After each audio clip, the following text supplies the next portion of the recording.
안녕하세요. 저는 금광복이라고 합니다. 수질대학교 교육대학원에서 민화 실기 강사과정을 지도하고 있습니다. 민화 전승문화재 이유로 되어 있습니다.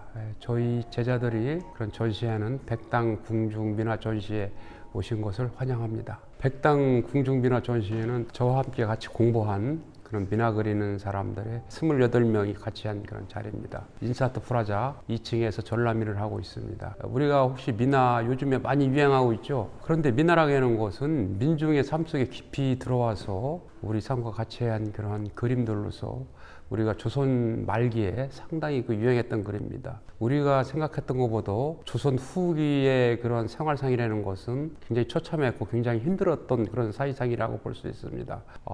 조선의 평균 나이가 45세이고 구한말의 평균 나이가 21살입니다. 왜 그러냐면 그 당시도 콜레라가 창궐했기 때문에 야간 조선 후기에 콜레라 때문에 300만 명이라는 사망자가 속출했기 때문에 굉장히 어려웠던 시기입니다. 이런 어려웠던 시기 때 그 서민들은 어떤 곳에 기대고 어떤 곳에 또 소원을 빌고 어떤 곳에 또 삶을 갈구하면서 그림을 붙이고 또 장식으로 또 그려놨던 그림들이 소위 그런 민화라는 그림들입니다. 그래서 민화는 그림을 잘 그렸느냐도 중요하겠지만 그것보다도 거기에 대한 그 상징성이 더욱더 중요해서 그림을 좀 못 그려도 용서가 되고 괜찮은 그림 그런 그림입니다. 근데 그랬던 그림들이 지금은 자선 번창되고 부귀영화되고 그러한 그림들 수명이 오래 살고 했던 그런 시절이 지나갔지만은 지금도 21세기가 되었으면서도 계속 유효했던 것은 그러한 바람들이 이제는 잘 살고 오래 살고가 아니라 더욱더 이것을 질적으로 삶을 풍족하게 사는 그런 시절이 돌아있기 때문에 그런 것에서 유효해서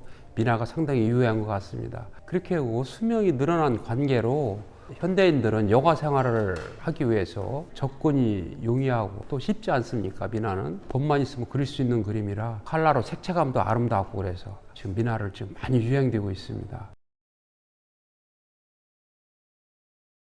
여기는 전 단청을 가지고 그런 현대적인 그림을 한번 표현해 본 건데요. 우리가 단청 그리면은 좀 불교적인 좀 냄새를 많이 풍기는 걸로 알고 있는데 사실은 붉은 단자하고 푸른 청자이기 때문에 푸른색이랑 붉은색으로 그리는 그림을 단청이라고 합니다. 아니 궁중에 궁궐들도 단청을 많이 칠했잖아.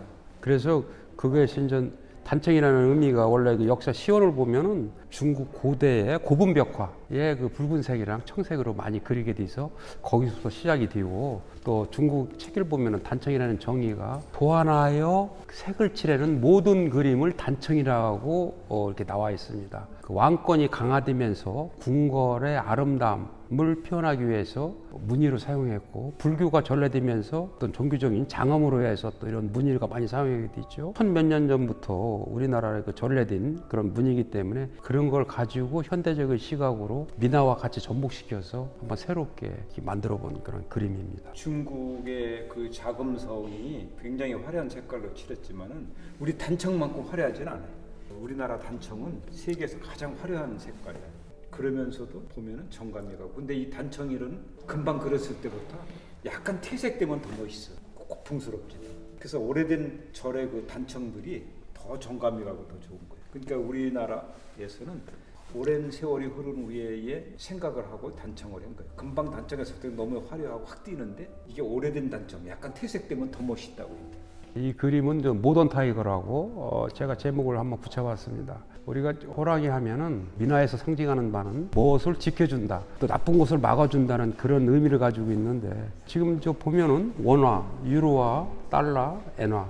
근데 이게 이제 인사동에 오면은 환전소가 많아요. 외국인들이 많이 오기 때문에 그렇게 코카콜라라든지 여기 구찌 선글라스 또 일단 고급 시계도 찾네. 예. 호랑이가. 예. 그렇게 하고 저기 스타벅스 이런 것들은 맥도날드 이런 것들은 이제 전부 다 제국주의 산물인데 요게 맥도날드. 그런 제국주의 그런 문화가 우리나라로 강하게 들어왔을 적에 과연 어떻게 해야 될 것인가 하는 그러한 물음표를 던진 그런 그림입니다. 사실은 우리가 미국의 문화가 들어왔을 적에 잘못 들어왔을 적이 있는데 그때는 일제 강점기 때가 잘못 들어오죠. 우리가 주권이 없을 적에 미국 문화가 들어와서 우리가 국적 불명의 어떤 문화를 한동안 형성된 데가 있었어요. 그렇지만은 이제 88 올림픽이 끝나고 그때부터 이제 우리 문화의 정체성을 찾아가서 지금은 우리 한류의 문화가 세계에도 많이 이렇게 인정을 받고 이렇게 가지 않습니까? 그래서 미나도 현대적으로 한번 해봤어요. 요거는 어떤 택배 상자에 하트가 왔더라고요. 그래서 너무 좋아서 한번 붙여봤어요. 책은 조선시대 책을 장려하는 입장에서 이런 그림들을 많이 그려놓고 특히 그 학동들, 그림 배우는 학생들 방에 이런 그림들을 많이 넣고 학교를 돋았던 그런 그림들입니다. 그리고 그 당시에 그 뭐랄까 지금 말하면 명품이랄까 뭐 좋아하는 기물들 또 자선번창이라든가 행복을 추구하는 그런 의미를 담긴 그런 기물들을 여기 같이 그림 속에 놓아지고 그랬는데요. 여기 보면 부채도 상당히 굉장히 귀하게 여긴 것 같아요. 여기 이제 접선 합죽선인데 지금 합죽선하고 다르잖아요. 이게 곡선이. 그리고 여기도 이제 파초선 그렸는데 아주 상당히 디자인적으로 멋있게 그랬어요. 과장도 약간 했고. 고려 불화로서 수월 양류, 버드나무를 얘기합니다. 그래서 수월 관음도라고 합니다. 여기 이제 왜 양류라고 그러면 버드나무가 여기 정병인데요. 정병이 이제 티벳이나 이런 스님들이 구두를 구할 때 가지고 다니는 물병이에요.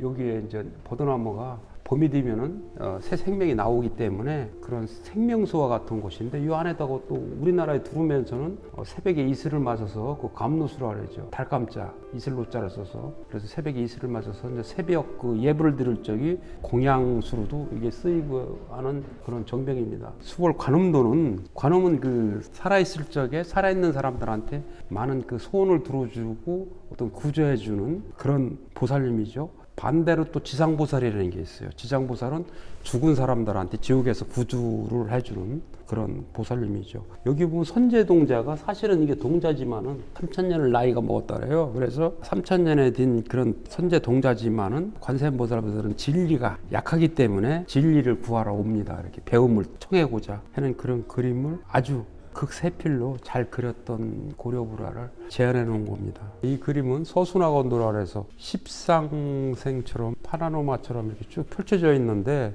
특이하게 기린은 우리가 생각하는 동물원의 기린이 아니고 기린은 아일적인 기린입니다. 그래 그거는요 봉황 또 여기 보면은 또 오리 여기 보면 또 공작도 나오고 용도 나오고 용 뭐 이렇게 십장생하고 달리 틀리게 안 나오는 것들이 이렇게 많이 나오고 있어요. 옛날에 경매 한번 나온 적 있어. 경매에서 굉장히 비싸게 팔렸지. 이게 삼성에서 사갔어요. 삼성 이게 원래 95년도에 뉴욕 소더비에서 경매됐던 것을 삼성에서 사온 걸 제안해 놓은 겁니다. 봉황에 나오는 꼭 벽오동 나무가 있는데 봉황의 집이 오동이기 때문에 벽오동이 나오고 그렇게 하고 대나무도 같이 나와요. 꼭 보면은 원래 대나무가 1000년 뒤면은 열매를 열린다 그래요. 그래서 죽시라 그래서 봉황은 아무거나 먹지 않고 1000년 뒤 열매를 먹는다 그래서 꼭 봉황그램은 오동나무랑 대나무랑 같이 나와요. 그렇게 하고 여기 보면 천도복숭아 같은 거 나오죠. 서왕모가 옆에 천도복숭아를 유지원에서 길러서 이것을 또 뭐 동방석에 훔쳐먹고 삼천갑자를 살았다는 그런 유명한 천도복숭아죠. 이런 것을 쭉 그려놓으면서 왕실의 어떤 그 번창과 국태민안을 기원했던 또 장식했던 그런 그림들이죠. 아주 이런 그림들은 상당히 명작입니다. 우리가 쉽게 한번 봅시다. 우리가 호주머니에 갖고 다니는 10,000원짜리 뒤에도 나옵니다, 이게. 근데 사람들이 그걸 잘 몰라요. 항상 돌에도 나오는 그림인데 해는 그 임금을 상징하고 다른 왕비를 상징하고 하면서 폭소처럼 확 떨어지고 그러잖아요. 절대적인 권위를 상징해서 이런 그림들을 그려놓죠. 그래서 조선시대 왕이 있는 곳에는 항상 일월도가 있습니다. 이 가운데에는 항상 지존인 왕이 앉아있죠. 그래서 절대 왕권을 상징하는 그런 그림입니다.